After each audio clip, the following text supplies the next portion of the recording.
நேற்றைய தினம் சிவகார்த்தியனின் அமரன் டீசர் வெளிவந்திருந்தது. அந்த டீசரின் முன்னோட்டத்தினை எமது சினிமா காதலனூடாக பார்க்க இருக்கின்றோம். வாங்கள் வீடியோவுக்கு செல்வோம்.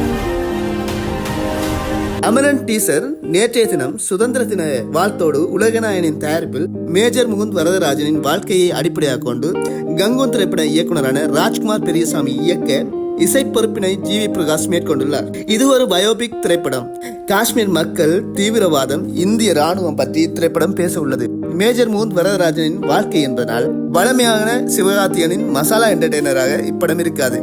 மாறாக ஒரு நேர்த்தியான படமாக இது அமையலாம். ஒவ்வொரு குண்டுவெடிப்பும் ஒவ்வொரு பேக்ரவுண்ட் இசையாக தெரிவது போன்ற ஒரு அமைப்பினை ஜிவி பிரகாஷ் கையாண்டுள்ளார். தனுஷ் ரசிகர்களுக்கும் சிவகார்த்தியன் ரசிகர்களுக்கும் கருத்து மோதல் எழுந்துள்ள நிலையில் சிவகார்த்தியனை இலக்கு வைத்து தனுஷ் ரசிகர்கள் தாக்கிக் கொண்டிருக்கும் சூழலில் இத்திரைப்பட டீசர் வெளியீடு இடம்பெற்றிருப்பது இச்சண்டையினை நிறைவேற்றும் இந்தியாவிற்கு தன்னுயிரை வழங்கி தமிழ்நாட்டின் அசோகா சக்ரா பெற்ற மேஜர் முகுந்த் வரதராஜனின் வாழ்க்கையை அடிப்படையாக கொண்டு இருக்கப்படும் பயோபிக் என்பதனால் சிவகார்த்தியன் தனக்கு நடிப்பு வராது என்று மேடைக்கு மேடை சொல்லிக்கொண்டு தனக்கு எது வருமோ பார்த்துக் கொள்ளலாம் என்ற அடிப்படையில் தனது கருத்துக்கள் வெளிக்கொண்டு வந்திருந்தாலும் ஆனால் அவரது படத்தேர்வுகளில் வித்தியாசம் காட்டுவது புரிகின்றது. இத்திரைப்படம் சிவகார்த்தியனின் வளமையான படத்தேர்வுகளில் இருந்து வித்தியாசப்படும். இதில் சிவகார்த்தியன் எந்த இடத்திலும் தெரிவதற்கான சந்தர்ப்பம் இல்லை. மாறாக இந்திய ராணுவ வீரர் ஒருவரே தெரிவதற்கான சந்தர்ப்பம் காணப்படுகின்றது.